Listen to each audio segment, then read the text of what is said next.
නමස්කාර වේවා බුදුරුවනට සැමදා බුදු හිමි සරණ යමි. නමස්කාර වේවා දම්රුවනට සැමදා සදහම් සරණ යමි. නමස්කාර වේවා සංඝරුවනට සැමදා මහා සංඝ සරණ යමි. නමස්කාර වේවා තුනුරුවනට සැමදා තිසරණ සරණ යමි. සාදු සාදු සාදු. අපගේ ගුරු දේවෝත්තම පරම පූජනීය පින්වත් ලොකු ස්වාමීන් වහන්සේට අපගේ নমස්කාරය වේවා. සාදු සාදු සාදු. ශ්‍රද්ධාවන්ත පින්වත්නි, අපි සියලු දෙනාම මේ සංසාර ජීවිතේ බොහෝ කල් දුක් විඳ විඳ ආපු පිරිසක්. අපට ඉපදීමෙන් නිදහස් වෙන මඟ පුරුදු කරගන්න බැරි වුණා. මේ ජරාවට පත්වෙන ජීවිතෙන් නිදහස් වෙන මඟ පුරුදු කරගන්න බැරි වුණා. මරණයෙන් නිදහස් වෙන මඟ අපිට පුරුදු කරගන්න බැරි වුණා. බුදුරජාණන් වහන්සේ නමක් පහළ වෙන්නේ මෙන්න මේ ඉපදීමත් ජරාවට පත්වීමත් මරණයට පත්වීමත් කියන කාරණා තුන ලෝකේ තියෙන නිසා මේ ඉපදීමෙනුත් ජරාවට පත්වීමෙනුත් මරණයනුත් මේ ලෝක සත්‍යයව මුදවා ගන්න. ඉතින් අපගේ භාග්‍යවතුන් වහන්සේ ඉපදීමෙන් නිදහස් වුණා. ජරාවට පත්වීමෙන් නිදහස් වුණා. මරණයට පත්වීමෙන් නිදහස් වුණා. බුදුරජාණන් වහන්සේ ඒ බව බෝසතාණන් වහන්සේව මනුලෝ බිහි වෙද්දී සිංහනාදයක් කළා. අයමන්තිමා ජාති නත්තිදානි පුනබ්බහෝ. මේ මාගේ අවසන් උපතයි. ආයිමින් මතු ඉපදීමක් නැත කියලා. එහෙනම් අපේ ශාස්ත්‍රඥ වහන්සේ මේ ජරා මරණ දුක් රැසින් නිදහස් වුණා. දෙව් මිනිස් ලෝකයේ කෙරෙහි පතල මහා කරුණාවෙන් දුකෙන් නිදහස් වෙන මඟ 45 වසරක් පුරා දේශනා කළා. අනේක සත්වයන් මේ ජරා මරණ දුක් දුම්නස් සුසුම් මෙලීම් වලින් යුතු ලෝකයෙන් නිදහස් කොට වදාලා. කුසිනාරාවේ උපවර්තන සාල වනෝද්‍යානයේ යමක සාල රුක් සෙවණේ වැඩ සිට දිව්‍ය සුගන්ධ පැතිරී යද්දී දිව්‍ය බෙර පැලී යද්දී දෙවිවරු සෝකියව බලා සිටිද්දී රහතන් වහන්සේලා සංවේගයෙන් බලා සිටිද්දී මිනිසුන් අඬා වැටිද්දී බුදුරජාණන් වහන්සේ පහන් සිලක් නිවී යන්නාසේ පිරිනිවන් පාවදාලා. ආයිත් සසර ගමන් අපේ භාග්‍යවතුන් වහන්සේට නැහැ. ඉතින් පින්වත් එහෙම සසරකින් බුදුරජාණන් වහන්සේ නිදහස් වුණේ. බුදුරජාණන් වහන්සේ වදාළේ පරිපක්කෝ වයෝමයිහං. මගේ ජීවිතේ ගෙවි ගියා. පරිත්තං මම ජීවිතං. මට ජීවත් වෙන්න තියෙන බොහෝම සුළු කාලයයි. පහයවෝ ගමිස්සාමි. මං ඔබලාව අත්හැරලා යනවා. කතම් මේ සරණ මත්තනෝ. මම මට පිහිට හදාගත්තා. ඒ අපගේ ශාස්ත්‍රඥ වහන්සේ දීපු අවවාදේ. ඊළඟට බුදුරජාණන් වහන්සේ වදාළේ අප්පමත්තෝ සතිමන්තා. අප්‍රමාදී වෙන්න, සිහියෙන් ඉන්න. සුසීලා හෝත බික්කවෝ. මහණෙනි සිල්වත් වෙන්න. සුසමාහිත සංකප්පා. මේ අකුසල් සංකල්පයන්ගෙන් බැහැර කරලා කුසල් සංකල්පයන් තුළ හිත සමාධිමත් කරන්න. සචිත්ත මනුරක්කත. තමන්ගේ ස්වකීය චිත්ත චිත්තය තමන්ගේම සිත දමනය කරගන්න තමන්ගේ සිත රැකගන්න කියලා බුදුරජාණන් වහන්සේ වදාළේ. එහෙනම් පින්වත්නි අප විසින් කරන්න තියෙන්නේ ආන්නේ දේ. ඉතින් බුදුරජාණන් වහන්සේ බොහෝ සෙයින් මේ සත්‍යයට ධර්මයෙන් අනුශාසනා කළා. ඉතින් අද දවසෙත් භාග්‍යවතුන් වහන්සේගේ සිරි මුව මඩලින් වදාළ රහතන් වහන්සේලා 1001 නමක් බිහි කළ සුන්දර දේශනාවක් තමයි අද දවසෙත් ඔබ ඉගෙන ගන්නේ. මේ දේශනාවත් ඇතුළත් වෙන්නේ කුද්දක නිකායේ සුත්ත නිපාතේ පාරායන වර්ගයේ. මේ දේශනාවේ නම තමයි කප්ප සූත්‍රය. කප්ප කියන බ්‍රාහ්මණයාට වදාළ උතුම් බුද්ධ වචනේ. ඉතින් මේ කප්ප කියන බ්‍රාහ්මණයා බුදුරජාණන් වහන්සේට මෙහෙම කියනවා. මජ්ජේ සරස්මින් තිට්ඨතං ඕගේ ජාතේ මහභයේ ජරා මච්චු පරේතානං දීපං පබ්බ්‍රෝහි මාරිස ත්වංච මේ දීපමක්ඛාහි යථා ඉදං නාපරාසයා. හරි ලස්සන දෙයක් පින්නත් මේ කියන්නේ. දැන් මේ වෙනකොට දහස් ගාණක් මොකද උනේ අරහත්ත්වයටපත් වුණා. 9009ක් දේශනා 9ක් තුලදී අරහත්ත්වයටපත් වුණා. දැන් මේ කප්ප කියන බ්‍රාහ්මණයා මේ වෙද්දී රහතන් වහන්සේලා 9009ක් රහත් භාවයට පත් කරපු උතුම් බුද්ධ දේශනා 9ක් මේ වෙද්දි කප්ප කියන බ්‍රාහ්මණ ඉගෙනගෙන තියෙන්නේ. දැන් හොඳට ප්‍රඥාව වැඩිලා බුදුරජාණන් වහන්සේ වදාළ ධර්මයේ දැන් හොඳට නුවණින් විමසා තමයි අහලා තියෙන්නේ. ඒක නිසා දැන් මේ අහන ප්‍රශ්න හරි ගැඹුරුයි. ඉතින් ඔබත් හොඳ සිහියෙන් මේවා අහන්න ඕනේ. අහලා තමන්ගේ ජීවිතේ ටික තේරුම් ගන්න මහන්සි වෙන්න ඕනේ.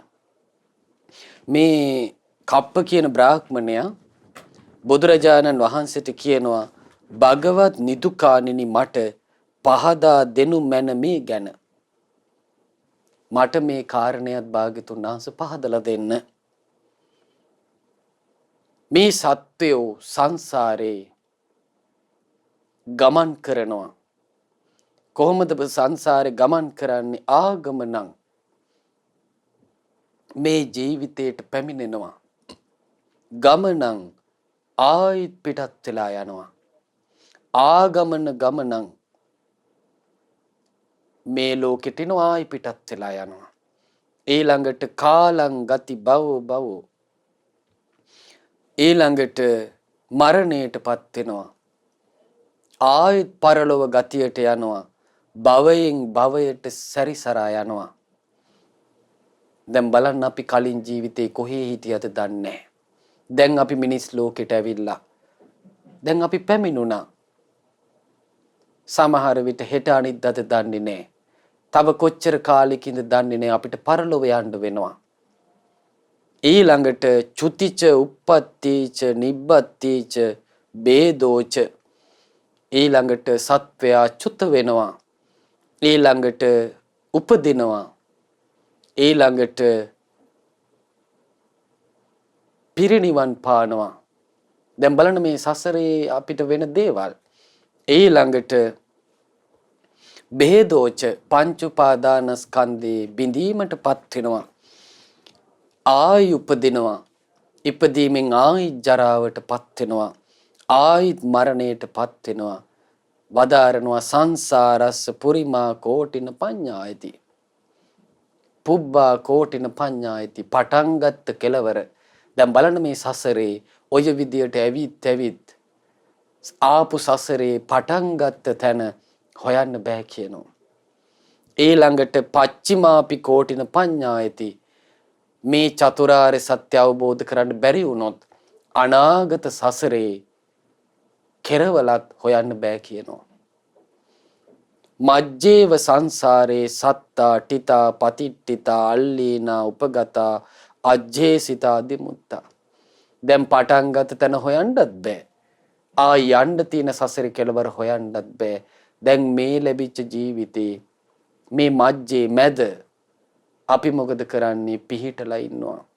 ඊළඟට ඒකට මැලිලා ඉන්නවා. ඒකෙම බැසගෙන ඉන්නවා. ඒකම ගලව ගන්න බැරි විදියට ඉත පිහිටුවගෙන ඉන්නවා. බලන්න මේ සසරක පැවැත්ම විස්තර කරපු හැටි. පටන් ගත්ත තැන පේන්නෙත් නෑ. ආ යන්න තියෙන කෙරවල පේන්නෙත් නෑ. නමුත් මේ ජීවිතේ කියන මැද අපි අල්ලගෙන ඇලිලා ඒකෙම බැසගෙන ඒකෙම ඉත පිහිටුවගෙන ඉන්නවා කියනවා. ඊළඟට විස්තර කරනවා කතං සංසාරස්ස පුරිමා කෝටින පඤ්ඤායති. කොහොමද මේ පෙර පටන් ගත්ත කෙරවල පේන්නේ නැහැ කියලා කියන්නේ? විස්තර කරනවා එත්තකා ජාතියෝ වත්තං වට්ටති. මෙන්න මේ තරම් උපත් ගානක් මේ සංසාරේ පවතින්නේය. එතනින් එහාට මේක පවතින්නේ නැහැ කියලා කියන්න බෑ කියනවා. ඒ කියන්නේ දැන් අපි මේ ජීවත් වෙලා ඉන්න අනාගත සසරේ පුරිමා අනාගත සසරේ මෙච්චර ආව යන්න තියනවා කියලා මේ කියන්න බෑ කියනවා. මෙතනින් එහාට ජීවිත නැහැ කියලා කියන්න බෑ කියනවා. ඊළඟට මෙතනින් තමයි පටන් ගත්තේ කියලා කියන්න බෑ කියනවා. ඊළඟට විස්තර කරනවා මෙතන ඉඳලා ජීවිත 100ක් සසර තියෙනවා. එතනින් එහාට සසරක් නැහැ කියලා පණවන්න බෑ කියනවා. ඊළඟට කියනවා මෙතනින් ඉස්සරහට ජීවිත 1000ක් තියෙනවා. එතනින් එහාට නැහැ කියලා කියන්න බෑ කියනවා. ඊළඟට මෙතනින් එහාට ජීවිත ලක්ෂයක් තියෙනවා. එතනින් එහාට නැහැ සසරක් කියලා කියන්න බෑ කියනවා. ඊළඟට මෙතනින් එහාට ජීවිත කෝටියක් තියෙනවා. එතනින් එහාට සසරක් නැහැ කියලා කියන්න බෑ කියනවා. එතනින් එහාට ජීවිත කෝටි ලක්ෂයක් තියෙනවා කියලා එතනින් එහාට නැහැ කියලා කියන්නත් බෑ කියනවා. එතකොට බලන්න පින්වත්නි මේ අනාගත සසරේ කොයි විදිහේ පැවැත්මද තියෙන්නේ කියලා. දැන් ධර්මය අවබෝධ නොකරන කෙනාට අනාගත සසරේ කෙරවල හොයන්න බෑ. දැන් යම් කිසි කෙනෙක් කාර්ය සත්‍ය අවබෝධ කරගත්තොත් සෝතාපන්න ඵලයටපත් වුණොත් ආන්‍යයා ගැන කියන්න පුළුවන්. නතේ භවං අට්ඨමං ආදියන්ති. ඒ කෙනා නම් 8 වෙනි භවයකට යන්නේ නැහැ කියලා. සත්තක්කත්තු පරමෝ. ඒ කෙනා ආත්ම භව 7ක් ඇතුළත ධර්මය අවබෝධ කරගන්නවා. දැන් සෝතාපන්නත් නොවිච්ච මේ සසරට වැටුණ පෘථග්ජන සත්වයාගේ ඉරණමයි මේ විස්තර කරන්නේ. ඊළඟට විස්තර කරනවා මේ අපි මේ සකස් කරගෙන ආපු සසර පුබ්බා කෝටින පඤ්ඤායති. පෙර සසංග පටන් ගත්ත කෙරවලත් හොයන්න බෑ. මෙතනින් ජීවිත 100කට කලින් පටන් ගත්තේ. මේට ජීවිත 1000කට කලින් පටන් ගත්තේ. මේට ජීවිත සසසහස්‍රයකට ලක්ෂයකට කලින් පටන් ගත්තේ. මේට ජීවිත කෝටියකට කලින් පටන් ගත්තේ. මේට ජීවිත කෝටි 1000කට කලින් පටන් ගත්තේ. කෝටි ලක්ෂයකට කලින් පටන් ගත්තේ. කෝටි ප්‍රකෝටියකට කලින් පටන් ගත්තේ කියලා කියන්න බෑ කියනවා. දවසක් භික්ෂුවක් ඇවිල්ලා භාග්‍යතුන් වහන්සේගෙන් ඇහුවා ස්වාමීනි භාග්‍යතුන් වහන්සේ අපි මේ ගෙවපු සසරේ කොච්චර කල්ප ගෙවන්නේ නැද්ද? බුදුරජාණන් වහන්සේ වදාලා පින්වත් භික්ෂූන් 4 දෙනෙක් ඉන්නවා. මුලින්ම බුදුරජාණන් වහන්සේ වදාළේ මහ භික්ෂුව මේ ගෙවපු සසරේ ගෙවපු කල්ප ගාන කියන්න බෑ. එතකොට අර භික්ෂුව ඇහුවා ස්වාමීනි උදාහරණයක්වත් කියන්න බැරිද? එතකොට අපිට පුළුවන් මේක තේරුම් ගන්න. බුදුරජාණන් වහන්සේ වදාළේ එහෙනම් භික්ෂුව හොඳට අහගන්න. ඔන්න පුබ්බේ නිවාසය සිහි කරන්න පුළුවන් භික්ෂූන් 4 දෙනෙක් ඉන්නවා. දැන් මේ 4 දෙනාම කල්ප ලක්ෂය ගානේ දවසට සිහි කරනවා. එතකොට භික්ෂූන් 4 දෙනා කල්ප කීයක් සිහි කරනවද? කල්ප ලක්ෂ 4ක් දවසට 4 නම සිහි කරනවා. එතකොට ඔය වගේ දවස් 365ට අවුරුද්ද පුරාම සිහි කරනවා කල්ප ලක්ෂය ගානේ. එතකොට 365 ලක්ෂයක් එක භික්ෂුවක් සිහි කරනවා. එතකොට 4 දෙනා කොච්චර සිහි කරනවද? එතකොට ඔය විදියට අවුරුදු 100ක් සිහි කරනවා කියනවා කල්ප ලක්ෂය ගානේ. දැන් බලන්න කොච්චර කල්ප ගානක්ද කියලා. දවසට කල්ප ලක්ෂ ගානේ. බුදුරජාණන් වහන්සේ වදාළ පින්වත් භික්ෂුව ඒ භික්ෂුව නපවත් වෙනවා. අපවත් වෙනකම්ම පුබ්බේ නිවාසේ සිහි කළා. පින්වත් භික්ෂුව එච්චර සිහි කරලත් සිහි කලේ බොහෝම පොට්ටයි කියනවා. ඊටත් වඩා කල්ප මේ සසරේ ඔබ ගෙවාගෙන ආවා කියනවා. බුදුරජාණන් වහන්සේ වදාළ මහණෙනි මේ ගෙවාගෙන ආපු සසරේ ඔබගේ මව් මැරෙද්දී ඔබේ netin ගලාගේ යම් කඳුලක් ඇද්ද ඒ කඳුල සතර මහා සාගර ජලයට වැඩි කියනවා. ඔබ මේ සසරේද්දී මව්ගෙන් බීපු කිරි සතර මහා සාගර ජලයට වැඩි කියනවා. එළුව බැටළුව වෙලා කුකුල්ලෝ වෙලා ඌරෝ වෙලා ගවයෝ වෙලා සොරකම් කරන සොරු වෙලා බෙලි කැපුම් කද්දී ඔබේ ශරීරයෙන් ගලා ගිය රුධිරය සතර මහා සාගර ජලයට වැඩි කියලා වදාළි. එහෙමනම් බලන්න කොච්චර සසරක් ඇවිල්ලාද සතර මහා සාගර ජලයට වඩා කඳුළු හලන්න, සතර මහා සාගර ජලයට වඩා කිරි බොන්න, සතර මහා සාගරයට වඩා බෙලි කැපුම් කද්දී රුධිරේ ගලන්න කොච්චර සසර ඇවිල්ලාද. අන්න පටන් ගත්ත කෙරවල පේන්නේ කියනවා. ඊළඟට භාග්‍යතුන් වහන්සේ වදාරන අනමතග්ග සංයුත්තේදී අනමතග්ගෝ යම් භික්කවේ සංසාරෝ මේ සංසාරේ අනවරාග්‍රයි අති දීර්ඝයි පුබ්බා කෝටින පඤ්ඤායති පටන් ගත්ත තැන හොයන්න බෑ.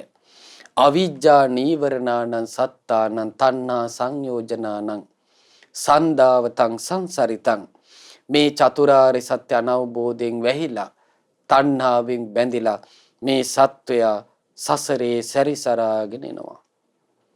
ඊළඟට වදාලා ඒවං දීගරත්තං කෝ භික්කවේ දුක්ඛං පච්චනු භූතං මහණෙනි අපි අති දීර්ඝ කාලයක් තියුණු වූ දුක් අනුභව කරලා තියෙනවා.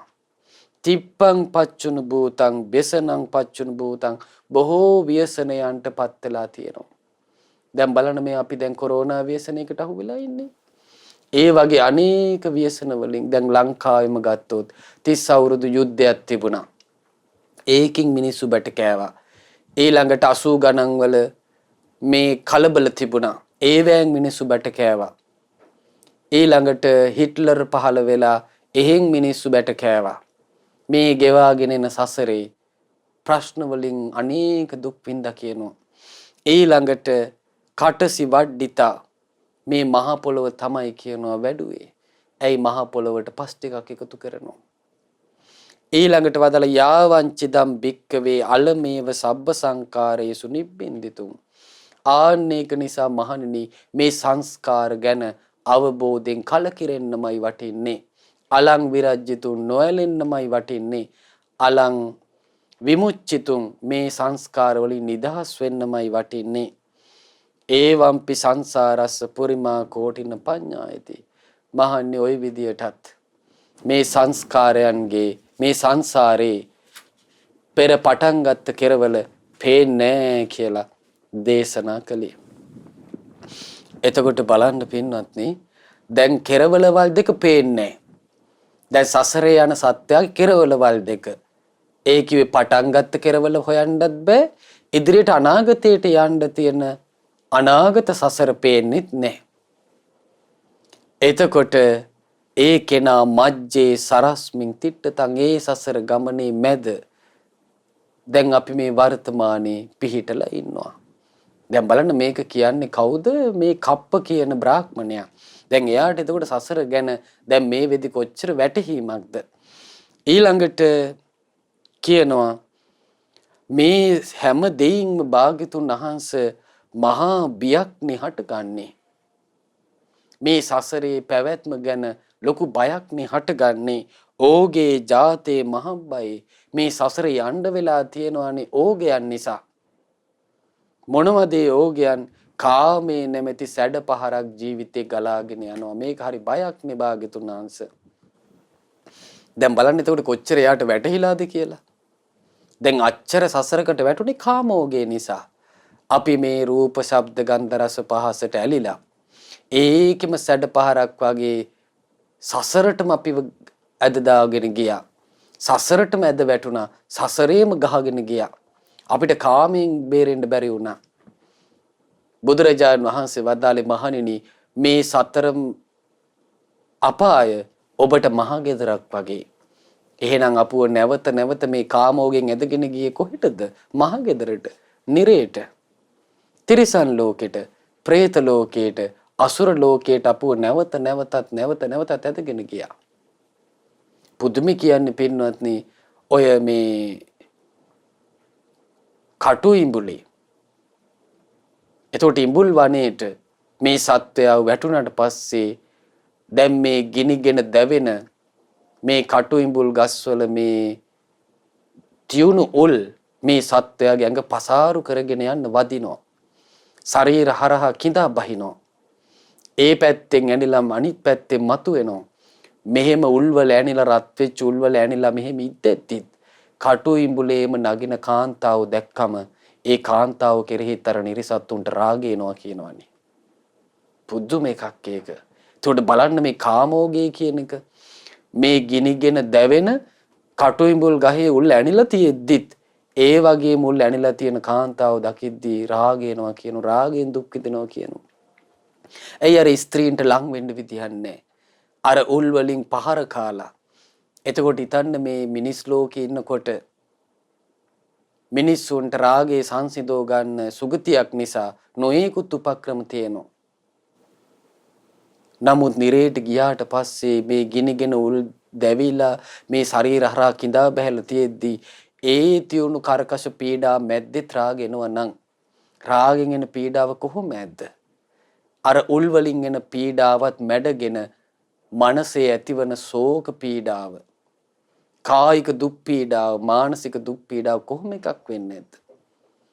දැන් අද කාලේ ආසා කරන දේවල් ලං කර ගන්න බැරි වුණාම මිනිස්සුන්ගේ සිහි කල්පනා විකල් වෙන්නේ නැද්ද? එතකොට හිතන්න මනසේ ඇතිවන ව්‍යාධිය නිරේදී කොහොම එකක් වෙන්නේ නැද්ද? දැන් අද කාලේ දුකක් පීඩාවක් ආවත් මිනිස්සු කරන්නේ සින්දුවක් අහලා ඒක අමතක කරනවා. විනෝද චාරිකාවක් ගිහිල්ලා ඒව අමතක කරනවා. චිත්‍රපටියක් බලලා සින්දුවක් අහලා ඒව අමතක කරනවා. නිරේ ගියාම කොහොමනම් අමතක කරන්නද? කොහින්ද සින්දු? කොහින්ද චිත්‍රපටි? කොහින්ද ටෙලි නාට්‍ය? කොහින්ද සංගීත සංදර්ශන? කොහින්ද නැටුම් සංදර්ශනය? මුගුන්නේ විඳවිල්ල විතරයි. එතකොට බලන්න මේ කාම ඕගියේ තියෙන භයානකකම. මේ කප්ප කියනවා ස්වාමීනි මේ සසරේ යන කෙනාට මේ හටගන්න ඕගයන් මහා භයානකයි. ඒක හරි බයක් ඇති වෙනවා කියනවා. දැන් බලන්න පෙරේත ලෝකේ දැන් අර කණ්ඩ මුණ්ඩ പ്രേත වත්තුවේ කම්සප විඳින්න ආසයි පෙරේතියෝ. මිනිස් පුලුටක්වත් දකින්න නැහැ. පුරුෂ රූපයක්වත් දකින්න නැහැ. ඊට පස්සේ තමයි මේ පෙරේතියෝ ටික එකතු වෙලා හිමාලයේ තියෙන අඹ කඩලා ගඟට දැම්මේ. මේ අඹයක් කාලාරී පිරිමියෙක් එයිද කියලා බලන්න. ඊට පස්සේ මේ අඹ ගංගා නම් ගඟ දිගේ පල්ලෙහාට ගහගෙන ගිහින් රජෙක් ආවනේ මේ අඹ රසයට වැටිලා ඉව වැටිලා. ඊට පස්සේ මේ පෙරේතියෝ ටික රජුරු දැක්කට පස්සේ කාලෙකින් පිරිමියෙක් දැක්කේ කඩාගෙන පාත් වුණා. ඇති ආන්තම් මෙන්න මිනිස්සෙක් ආවා කියලා. ඊට පස්සේ මේ රජ්ජුරුව මේ ප්‍රේතයන්ට අහු වුණා. ඒ කම්සපේට වසඟුණා. රජ්ජුරුවන්ටත් සිහි ඉපදුනේ එක සිද්ධියකින්. දැන් මේ හිමාලයේ මුදුනට වෙන්න විමානයක ඉන්න මේ ප්‍රේතියෝ වැරදි කාම සේවනය කරලා ආපු අය. මේ ප්‍රධාන පෙරේති Tamanටම සාපයක් කරගත්තා. තමන්ගේ ස්වාමියාට බොරු කළා. අනේ මම වෙන පුරුෂයෙක් එක්ක වරදි බැඳුන්නේ නැහැ. මං එහෙම වරදි බැඳුනා නම් කංකොට බල්ලෙක් ඇවිල්ලා මාව කාලා දාන්න ඕනි කියලා සාප කරගත්තා. දැන් ඔන්න හඳ මෝරගෙන එන රාත්‍රියේ දැන් රජ්ජුරුවොත් එක්ක අර විමානේ ඉන්නවා. දැන් මෙයා හඳ මෝරගෙන එනකොට ඔන්න හිමින් නැගිටිනවා මේ පෙරේති. නැගිටලා කන්න මුණ්ඩ කියන විලට යනවා. යාත් ගියාම ඒ කන්න මුණ්ඩ විලෙන් එනවා කංකොට කළු තඩි බල්ලෙක්. ඇවිල්ලා මොකද කරන්නේ අර පෙරේතිව කාලා දාලා දානවා. එතකොට මොකද වෙන්නේ ඇට සැකිල්ල විතරක් ඉතුරු වෙනවා මස් ටික කාලා දානවා. දැන් බලන්න මේ පුරුෂයෙක් දකින්න නැතුව රාගෙන් දුක් විඳා. දැන් කලින් වැරදි කාම සේවනය කරපු විපාකෙ මේ. ඊට පස්සේ රජ්ජුරුව හිමියෙන් ඇවිල්ලා බලන් හිටියා මෙයා නැගිටලා කොහෙද යන්නේ කියලා. එතකොට රජ්ජුරුව දැක්කා මේ කන්න මුණ්ඩ විලෙන් බල්ලෙක් ඇවිල්ලා මේ පෙරේතිව කන හැටි. දැන් අර කංකොට බල්ලා අර ඇට සැකිල්ල උස්සගෙන ගිහිල්ලා කන්න මුණ්ඩ විලට අතහරිනවා. පුදුමේ කියන්නේ සතෙක් කාපු නැති ගානයි. ආයිත් අර මස් ලිය දාලා ඇවිල්ලා අර පරණ කෙනා මොන්න ආයි ඇවිල්ලා ඇඳේ නිදාගන්න. ඊට පස්සේ රජ්ජුරුවන්ට මේක එපා වුණා. දැන් බලන්න මේ සසරේ අපි ওই විදියට කාම සැඩ පහරට අහු වෙලා නැද්ද? දැන් බලන්න මේ කාමෝගේ කොච්චර භයානකයිද කියන්නේ. තමන්ගේ ස්වාමියාගෙන් විතරක් සතුටු වෙලා ඉන්න බැරි බිරින්දෑවරු කොච්චර ඉන්නවද? නිරය වඩනවනේ කාමෝගේ නිසා. තමන්ගේ බිරිඳගෙන් සතුටු වෙන්න බැරි පුරුෂය කොච්චර ඉන්නවද? අන්‍ය ස්ත්‍රීන් කරා, ගණිකාවන් කරා යන පුරුෂයන් කොච්චර ඉන්නවද? ඒ අයට සතර අපායේ ගාණක් නැහැ. අහෝ මට මේ කර්ම විපාකෙන් අපායේ වැටෙන්න වෙයි නේද මේ කාම සැඩ පහරට අහු වුණොත්? දැන් තරුණ දරුවෝ ඉන්නවා විවාහයක් වෙලත් නැතුව නොඑක ආකාරයෙන් සල්ලාලකම් කරනවා. කුසල් වඩන්න තියෙන අන්තිම අවස්ථාවත් අහිමි කර ගන්නවා කාම සැඩ පහරට අහු වෙලා. දැන් අද කාලේ මේ සම්බාහන මධ්‍යස්ථාන ඊට පස්සේ ගණික මඩම් ඊට පස්සේ රාත්‍රී සමාජ ශාලා නයිට් ක්ලබ් මේ හැම එකකම සැරිසරද්දි කාමෝගයට නෙමේ දහු වෙන්නේ. ඊට පස්සේ සමහර තැන්වල මේ වෙරළේ තියෙන පාටි තියෙනවා බීච් පාටිස් මේවට යනවා සමහර අය මේ වෑනුත් කාමෝගයට අහු වෙලා යනවා. කවදාවත් මුණ ගැහුණු නැතු ස්ත්‍රී පුරුෂයන් මුණ ගැහුණම ඒ අයත් එක්ක වරදේ බැඳෙනවා. සමහර වෙලාවට කාමෝගයට අහු වුණාම අම්මා තාත්තව හොයාගන්න බෑ. අම්මා තාත්තට දරුවෝ හොයාගන්න බෑ. මේ මගේ දුව නේද? මේ මගේ පුතා නේද කියලා අම්මා තාත්තට හොයාගන්නත් බෑ කාමයේ වසඟයට ගියාම. මේ කාමෝගයේ තියෙන භයානකකම බුදුරජාණන් වහන්සේ වැඩ හිටපු කාලේ අම්මයි පුතයි දෙන්නම පැවිදි වුණා. මේ අම්මටත් එච්චර වයසක් නැහැ. පුතා තරුණයි. අම්මා අවුරුදු 16 දී වගේ බඳපු කෙනෙක්. ඉතින් ස්වාමියා නැති වුණාට පස්සේ අම්මයි පුතයි දෙන්නම මහාන වුණා. දැන් මේ අම්මයි පුතයි පැවිදි වෙලා මේ මෙහෙණින් වහන්සේයි මේ ස්වාමීන් වහන්සේ නිතර මුණ ගැහෙනවා. දැන් මේ දෙන්නට අම්මයි පුතයි කියන එක අමතක වුණා. මේ දෙන්නගේ හිතේ අර මාතෘ සෙනෙහස ඊට පස්සේ පුතාගේ හිතේ තියෙනවානේ අම්මා කෙරෙහි සෙනෙහස, අම්මගේ හිතේ තියෙනවානේ පුත්‍ර සෙනෙහස, ආන්නේ සෙනෙහස ඉක්ම ගියා. මේ අය ස්වාමි භාර්යාවන් විදියට වරදේ බැඳුනා. බුදුරජාණන් වහන්සේ වදාලා මහණෙනි ඕක තමයි කියනවා එකතු වෙලා වාසය කරද්දී සංසග්ග ජාතස්ස භවಂತಿ ස්නේහ එකතු වෙලා වාසය කරද්දී සෙනෙහස හට ගන්නවා කියනවා. බලන්න කාමෝගේ නෙමෙයිද? බුදුරජාණන් වහන්සේ වදාළේ මේ මිනිසුන්ගේ ආයුෂ පිරිහිලා යද්දී මේ මගේ අම්මා නේද?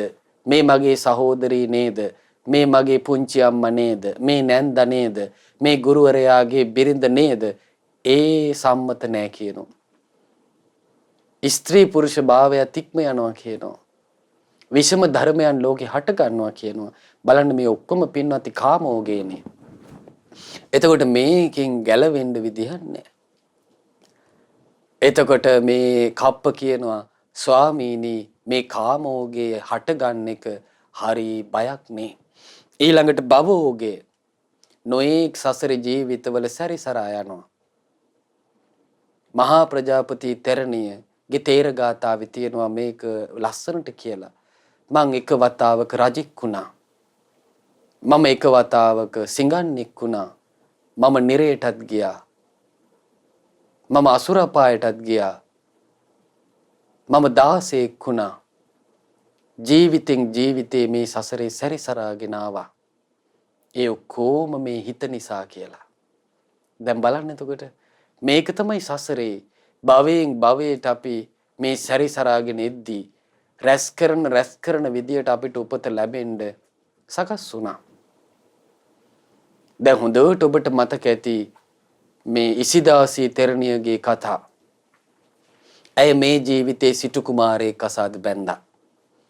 මාසයක් විතර හිටියේ සිටු කුමාරයට එපා වුණා. අම්මේ කවුද මෙක්කන් ආවේ? මට නම් මෙයත් එක්ක ඉන්න බෑ. මට අප්පිරියයි කිව්වා. දැන් මේ දෙමව්පියෝ කියලා අනේ පුතේ එහෙම කියන්න එපා. මේ දැරිවි ශ්‍රියාකාන්තාව වගේ නුඹ ඔය කරන්නේ ගෙදරට ආපු ශ්‍රියාකාන්තාවට පයින් ගහලා ලෝ ගන්නවා වගේ වැඩක්. එහෙම කරන්න එපා පුතේ කිව්වා. එතකොට අර සිටු කුමාරයා කියනවා අනේ අම්මේ මට මෙයත් එක්ක ඉන්න බෑ හිරිකිතයි කිව්වා. ඊට පස්සේ ඉසිදාසි අඬා ගෙදර ගියා. ඊට පස්සේ තාතායි ඊට වඩා දේපල අඩු පවුලකට කසාද බඳලා දුන්නා. වැඩිපුරත් එක්ක දෑවැද්ද දීලා. දෙවනි කසාදෙත් මාසයක් විතර හිටියේ. ඒ සිටු කුමාරයාත් කිව්වා අනේ තාත්තේ අම්මේ මට නම් මෙයත් එක්ක ඉන්න බෑ මට අප්පිරියයි කිව්වා. ඉසිදාසිට කරන්න දෙයක් නෑ ආයි ගෙදර ආවා.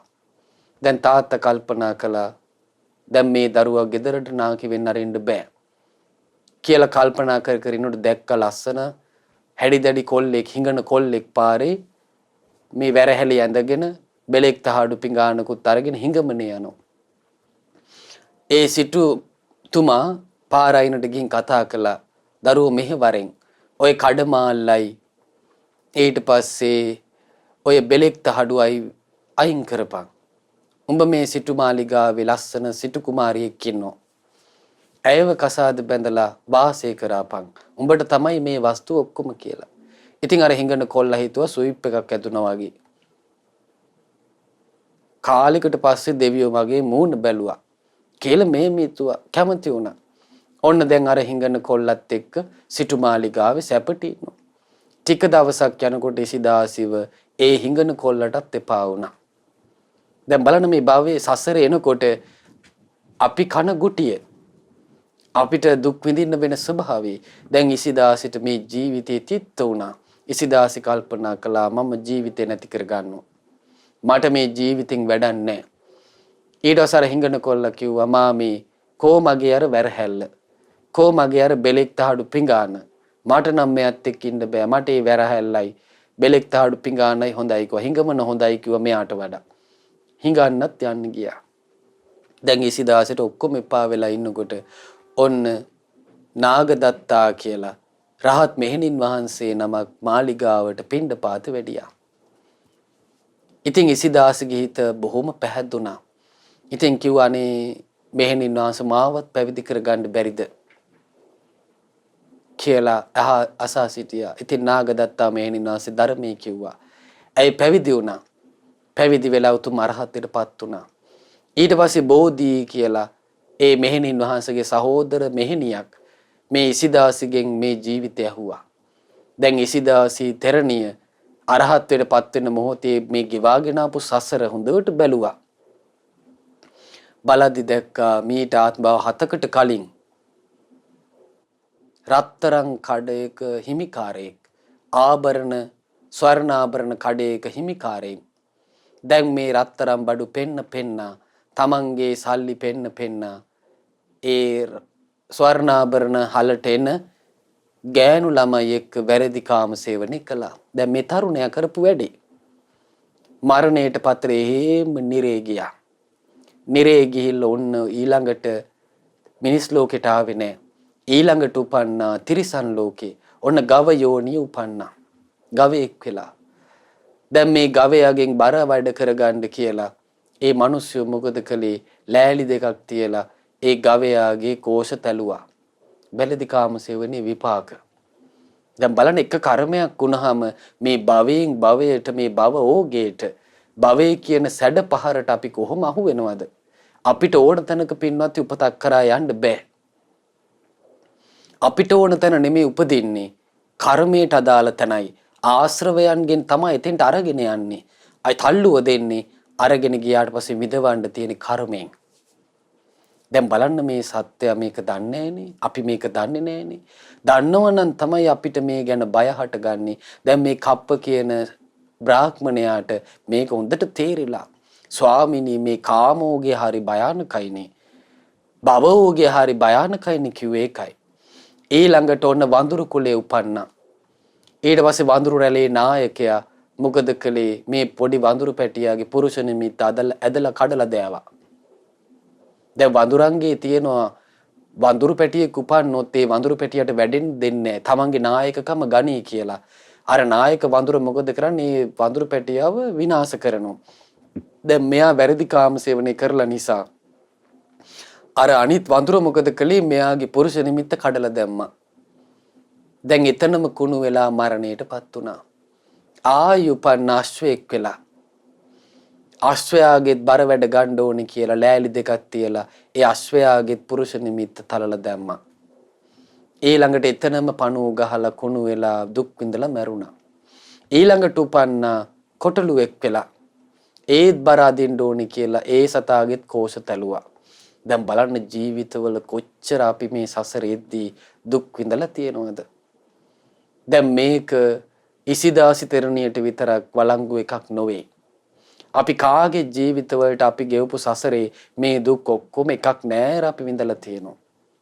ඇයි දැන් මේ වදාලේ පෙර නොපෙනෙන සසරක අපි ආවා අනාගත සසරත් කොච්චර කල් යන්න වෙනවද කියලා පණවන්න බෑ කිව්වා. ඊළඟට ඉසිදාසි උපන්න ගෑණියෙකුත් නෙමෙයි පිරිමියෙකුත් නෙමෙයි නපුංසකෙක් වෙලා උපන්නා. ඒ ජීවිතෙත් සමාජෙන් හොඳට බැටකන්නේ නැති. දැන් ඒ වගේ අසරණ චරිත අද ලෝකේ ඉන්නකොට කොච්චර ගරහනවද? නරක වචන වලින් හිත රිදෙන වචන වලින් එයාට කොච්චර පීඩා දෙනවද? සමාජයකට ගන්නෙ නෑ. වැදගත් තැනකට ගන්නෙ නෑ. ඒ අයව කොන් කරනවා. ඒ පීඩා විසිදාසේ අතීතේ කොච්චර විඳින්නේ නැද්ද නපුංසකෙක් වෙලා ඉපදිච්ච අවස්ථාවේ. ඊළඟට ඔන්න උපන්න දුගී දුප්පත් පවුලක කෙල්ලෙක් වෙලා. දැන් මේ දැරිවි ඉපදිනකොට මේ පවුලේ ගොඩාක් ණය වෙලා.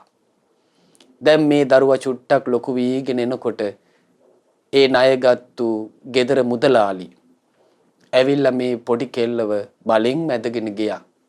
වරෙන් යන්න කියලා. ගිහිල්ලා ඇයගේ බිරිඳ හැටියට තියාගත්ත පොඩි වයසේදීම. ඊළඟට ඒ ගිරිදාස තමයි මේ මුදලාලි. දැන් මෙය ගිරිදාසත් එක්ක පුංචි කාලේ ඉඳලා ඉන්නකොට ගිරිදාස කෙරෙහි හිතේ කැමැත්තක් ඇති වුණා. දැන් ගිරිදාසට කලින්ම බිරිඳක් හිටියා. දැන් ඇය ඔන්න අලුත් කර්මයක් උපද්දවන මොකද්ද? ගිරිදාසයි අර බිරිඳයි අතර ප්‍රශ්න ඇති කෙරෙව්වා. එතකොට ගිරිදාස අර බිරිඳට ආදරේ නැති වෙයි කියලා. ඉතින් ඒක වුණා. දැන් අන පවුල කඩා හිරෙව්වා. ඒ කර්මෙත් මෑට ආවා. ඕන් ඊට පස්සේ ඉසිදාසි වෙලා උපන්නා. දැන් බඳින විවාහේ සාර්ථක වෙන්නේ වැරදි කාම සේවන විපාකයකුත් පවුලක් කඩා හිරවපු කර්මයයි දෙකම එකට විපාකයට සකස් වුණා. බලන්න එතකොට මේ සසරෙද්දී නොයේ වතාවේ අපි කොච්චර දුක් දුම්නස් විඳලා තියෙනවද? භවයේ කියන සැඩ පහරට අපි අහු වෙලා ගියා. ඊළඟට අපි අහු වෙනවා දිට්ඨි යෝගයට. දැන් බලන්න මෙලොවක් නැත, පරලොවක් නැත, අම්මා තාත්තා නැත, කළු සුදු කර්මයන්ගේ විපාක නැත, අප උපස්ථානයන්ගේ විපාක නැත, දන් දීමේ විපාක නැත, ඕපපාතික සත්‍යෝ නැත, මෙලොව පරලොව අවබෝධ කරන මුනිවරු නැත. මේ විදියට නොඑක ආකාරයෙන් අපි දෘෂ්ටි මතවාද වලට අහු වෙනවා. එතකොට පින්වත්නි මේ ඕගේටත් අපි අහු වෙනවා. එතකොට අපි ඔය ඕගේට අහු වුණාට පස්සේ සතර අපාය ඉක්ම යා ගන්න බැරි වෙනවා. ඊළඟට නිට්ටයයි කියන මතයට එනවා. සැපයි කියන මතයට එනවා. ආත්මයි කියන මතයට එනවා. සුබයි කියන මතයට එනවා. එතකොට මොකද වෙන්නේ? දෘෂ්ටි යෝගයට අහු වෙනවා. බුදුරජාණන් වහන්සේ වදාළේ ද්විසට්ඨිහි දිට්ඨිහි මේ දෘෂ්ටි 62ක් බුදුරජාණන් වහන්සේ වදාලා. පූර්වාන්තය ආරම්භය දෘෂ්ටි ඇති වෙනවා. අපරන්ත කප්පිකාච අනාගත සසර ගැන දෘෂ්ටි ඇති වෙනවා.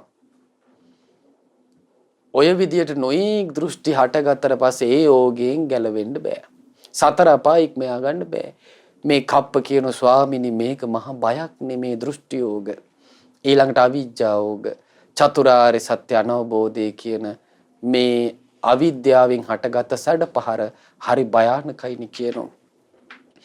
එතකොට මෙයා කියනවා මේ විදියට මේ කාමෝග භවෝග දිට්ඨියෝග අවිජ්ජාෝග කියන බලවත් සැඩපහරින් යුතු විලකට මැදි වී සිටින අසරණ වූ ලෝ සතුනට කියා දෙන්න දූපත ගැන. දැන් මේ සත්වයන් සැඩපහරට අහුවෙලා ගහගෙන යද්දී ගොඩ වෙන්න දූපතක් තිබුණොත් ඒ අසරණ වෙච්ච සත්වයාට මහා පිහිටක් නේ. ඉතින් මේ කප්ප කියන අනේ භාග්‍යතුන් වහන්සේ දූපත ගැන මේ කාමයේ නැමැති සැඩපහරට අහුවෙච්ච දෘෂ්ටි නැමැති සැඩපහරට අහුවෙච්ච භවයෙන් කියන සැඩපහරට අහුවෙච්ච ආර්ය සත්‍ය අනවබෝධය කියන සැඩපහරට අහුවෙච්ච මේ සත්වයාට බේරෙන්න තියෙන දූපත ගැන කියා දෙන්න. ආයෙත් නම් මෙවන් දුකක් හට නොගන්න පරිද්දෙම්ම දුකක් නොමැති දූපත ගැන පවසාලනු මැනව අපට. අනේ ස්වාමීනි මේ දූපත ගැන අපට කියා දෙන සේක්වා කියලා ඉල්ලා හිටියා. දැන් බලන්න මෙයාට සසර ගැන ඊට පස්සේ මේ සසර සැඩපහරට අහු වෙලා යන්නේකේ ආදීනවේ කොච්චර තේරිලාද කියලා. දැන් අපි මේ ධර්මය අහන්නේ පින්වත්නි ඕනෝවා දැනගන්නයි. එතකොට සසරේ තියෙන විඳින දුකට අපි සංවේදී වුණොත් අන්න අපි අර්ථයට සංවේදී වුණොත් ධර්මයට සංවේදී වුණොත් ආන අපට පොඩ හරි අප්‍රමාදී වෙන්න කුසල් වඩන්න මේක හේතු වෙනවා. දැන් ඔය එක තැනක තියෙනවා මේ භවයට අහුවීමේ ස්වභාවය. දවසක් බුදුරජාණන් වහන්සේ ආනන්ද ස්වාමින් වහන්සේත් එක්ක සවැත් නුවර වීදිය වඩිනවා. වඩිද්දී භාග්‍යතුන් වහන්සේ ඉදිරියෙන් ඊරි පෙට්ටියෙත් දිව්වා. බුදුරජාණන් වහන්සේට සිනහ පහළ වුණා. සිරි මුව මඩලින් සුදු දළදා වහන්සේලාගෙන් සුදුවන් බුදුරැස් විහිදුණා. ඉතින් ආනන්ද ස්වාමීන් වහන්සේ අහනවා ස්වාමිනී භාග්‍යතුන් වහන්සේ ඇයි සිනහ පහළ කළේ? භාග්‍යතුන් වහන්සේ කාරණාවක් නැතුව සිනහ පහළ කරන්නේ කියලා. ඉතින් ඒ වෙලාවේ බුදුරජාණන් වහන්සේ වදාළ පින්වත් ආනන්ද ඔබ දැක්කද? දැන් තථාගතයන් වහන්සේ ඉදිරියෙන් පාර හරහා දුවපු ඊරි පෙටියව. ඔව් භාග්‍යතුන් වහන්සේ දැක්කා. පින්වත් ආනන්ද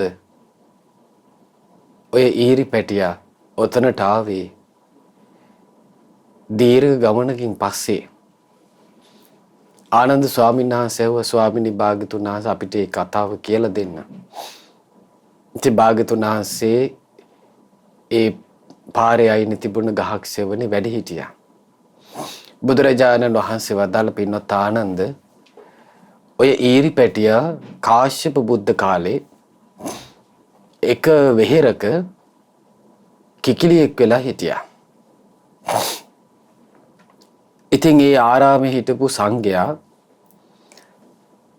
කාශ්‍යප බුදුරජාණන් වහන්සේ වදාළ ශ්‍රී සද්ධර්මයේ සජ්ජායනා කරනවා. මිහිරි හඬින් සජ්ජායනා කරනවා. දැන් මේ කිකිලි ඇහිඳ කකා ඉන්නේ. දැන් මෙහෙම අර ඇහිඳ කකා ඉන්න කිකිලිට අර ධර්මය ඇහෙනවා. අර්ථ තේරෙන්නේ නැහැ. නමුත් ඒ සංඝයා සජ්ජායනා කරන මිහිරට පැහැදුනා. ඒ පැහැදුනේ බුදුරජාණන් වහන්සේගේ ධර්මයේ හඬටයි. බුදුරජාණන් වහන්සේ වදාලා එතනින් නික්මිලා එතනින් චුත වෙලා මේ කිකිලි මරණයට පත් වෙලා ඒ රටේම රජ්ජුරුවන්ගේ අග්‍ර මහේසිකාවගේ කුසේ පිළිසිඳ ගත්තා. දැන් බලන්න තිරිසන් අපායෙන් මනුස්ස ලෝකෙට එන්න තරම් මේ ධර්මයේ හඬ අහපු පින ඒ ධර්මයේ හඬට ඇතිවෙච්ච පැහැදීම උදව් වුණා. දැන් දසම සැවෑමෙන් ලස්සන කුමාරිකාවක් උපන්නා. දැන් රජ්ජුරුවන්ට දරුවෝ හිටියේ නෑ මේ කුමාරිට හරි ආදරේ. ඊට පස්සේ අවුරුදු 16ක් වෙනකන් ඇතුළු නගරේ තමයි මේ කුමාරි වාසය කළේ. රජ්ජුරු පිටටවත් යන්න දුන්නේ නෑ. ඊට පස්සේ අවුරුදු 16ක සුන්දර මේ රාජකුමාරි පිය රජුරුවන්ගෙන් අවසර ගත්තා. පිය රජාණනි මම පොඩ්ඩක් ඇතුළු නගරෙන් එළියට යන්නම්. මං කැමති මේ ගහකොළ බලන්න. මේ නගරෙන් එළියේ තියෙන ලෝකෙ දකින්න මං ආසයි කියලා. ඉතින් රජුරුව අවසර දුන්නා. දැන් මේ රාජකුමාරි දෝලාවක නැගිලා නගර චාරිකාවේ යනවා. යද්දී මේ දැන් නගරේ ඇතුලේ බොහෝම රමණීයයි. නමුත් නගරෙන් එළියේ දුගී දුප්පත් පැල්පත් අන්තසරණ වෙච්ච මිනිස්සු මේවා තමයි දකින්ට ලැබුණේ.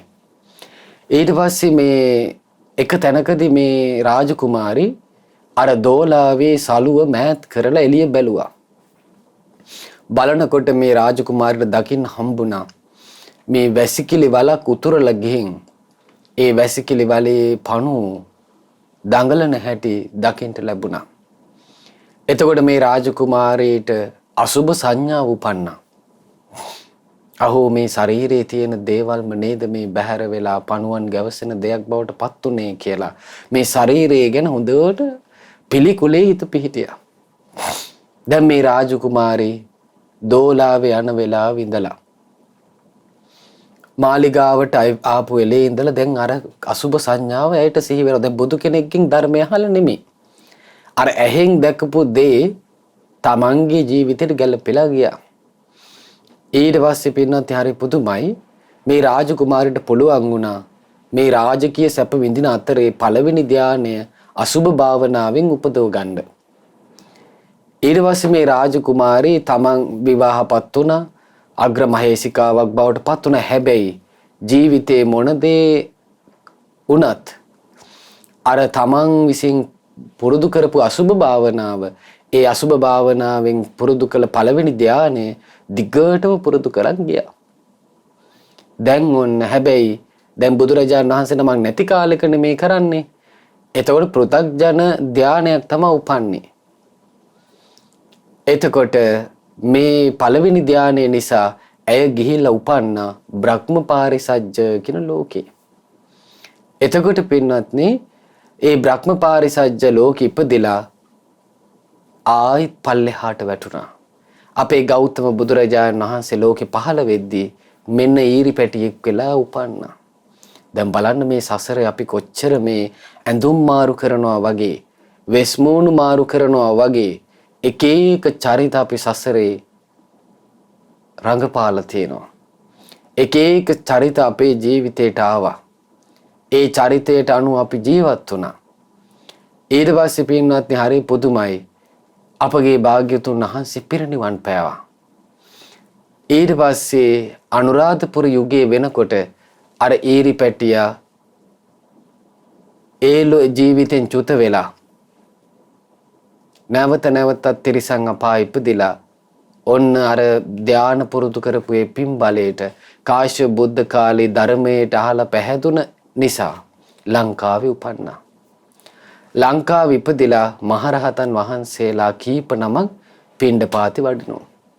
දැන් ඇය මේ තරුණ දුවක්. ඉතින් මේ දුව ඒ රහතන් වහන්සේලාට පිණ්ඩපාති බෙදන්න ආවා. එතකොට මේ පළවෙනි රහතන් වහන්සේ දැක්ක මේ කවුද කියලා. එතකොට අහනවා ආයුෂ්මතුන් වහන්සේ මතකද ධම්මපද අට කතාවේ ඊරියක් පැටියක් බුදුරජාණන් වහන්සේ ඉදිරියේ දිව්ව කතාව මතකද කියලා ඇහුවා. කිව්වා ස්වාමිනී මතකයි කියලා. එතකොට කියනවා ඇවැත්නි මේ ඒ ඊරි පැටිය තමයි මේ දැන් මිනිස් ලෝකෙට ඇවිල්ලා මේ පින් බලයෙන් දැන් ජීවත් වෙන්නේ කියලා. ඉතින් අර දුවට මේ කතාව ඇහිලා ඒ දුව ඇයගේ ජීවිතය ගැන අහගත්ත රහතන් වහන්සේලාගෙන්. ඔබ මෙන්න මෙහෙම ඉපදිලා හිටියා. මෙහෙම මරණයට පත්ලා මේ ලෝකවල උපන්න ඔබ බ්‍රහ්ම ලෝකෙත් හිටියා. මේ විස්තරය කිව්වා. කර්මාන් රූප උපදිනවා ඉපදුන ජීවිතේ ජරා මරණ කරා යනවා මේක තමයි සසරට අයිති ජීවිතය කියලා විස්තර කරද්දී බුදුරජාණන් වහන්සේ ඉදිරියේ තිරිසන් සතෙක් වෙලා හිටපු මේ දුව රහතන් වහන්සේලාගෙන් සංසාර ජීවිතය ගැන අහලා උතුම් සෝතාපන්න ඵලයටපත් වුණා. දැන් ආයි කවදාවත් සතර අපාය වැටෙන්නේ නැහැ.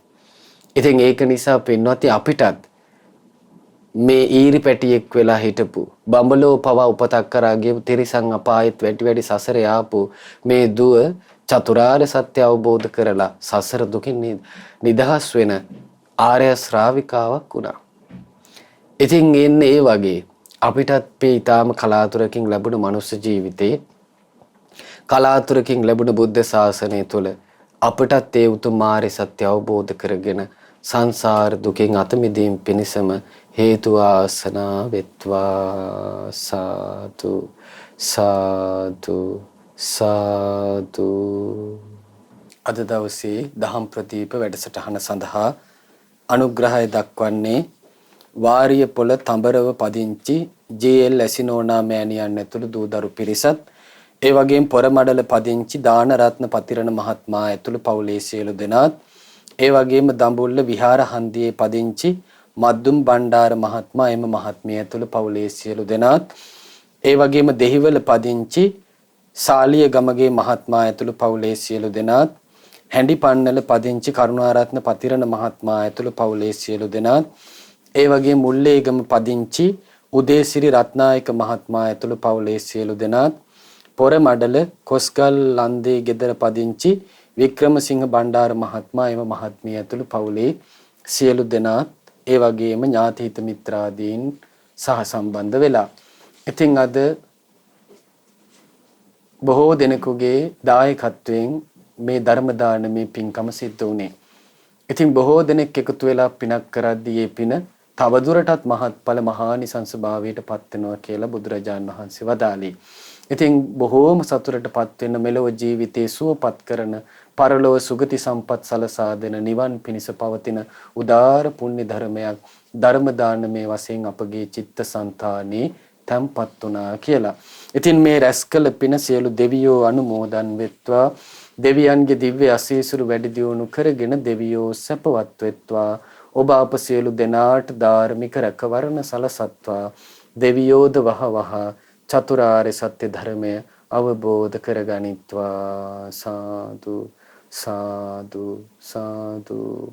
ඒ වගේම රැස්කල සියලු පුණ්‍ය ධර්මයන් අපගේ ගුරු දේවෝත්තම පරම පූජනීය පින්වත් ලොකු ස්වාමින් වහන්සේට අනුමෝදන් වෙත්වා. මහමෙවුනා වාසී ලෝවාසී ගෞතම සසුනේ පිළිවෙත් පුරන උතුම් සංගරුවන මේ පින් අනුමෝදන් වෙත්වා. අනගාരികා මෑණියන් වහන්සේලා තනගාരിക දූපුතුනුත් මේ පින් අනුමෝදන් වෙත්වා. නිදුක් නිරෝගීව සුවසේ උතුම් ධර්ම අවබෝධය ලබන්න මේ පින් හේතු ආසනා වෙත්වා. සාදු සාදු සාදු. ඒ වගේම රැස්කල මේ පින අද දවසේ දායකත්වයේ දරූ සියලු පින්වතුන් නමින් මිය පරලොව ගිය ඒ.එල්. ඇබිලින් අප්පුහාමි පියාණන්ටත්, ඒ ඉසබෙලා හාමිනේ මෑණියන්ටත්, කේ.ඩී. කමලාවතී දියණියටත්, ඒ මුතුබණ්ඩා අත්තනායක පියාණන්ටත්, යූ.ජී. ධනවතී මෑණියන්ටත්, යූ.ආර්. පියසේන රාජපක්ෂ, අයි.ජී. මේරි නෝනා යන දෙමව්පියන්ටත් මේ පින් අනුමෝදන් වෙත්වා. දායකත්වයේ දරූ සියලු දෙනා නමිනුත් නන්වරින් උදව් උපකාර කළ සියලු දෙනා නමිනුත් මියගිය සෑම සියලු දෙනා මේ පින් අනුමෝදන් වෙලා පරලෝ වශයෙන් සැපවත් වෙත්වා, සුවපත් වෙත්වා, අමා මහ නිවනින් සැනසෙත්වා. සාදු සාදු සාදු. ඒ වගේම රැස්කල මේ පින සුජීවත්ව වාසය කරන පවුල්වල සෑම සියලු දෙනාටම මේ පින අනුමෝදන් වෙත්වා.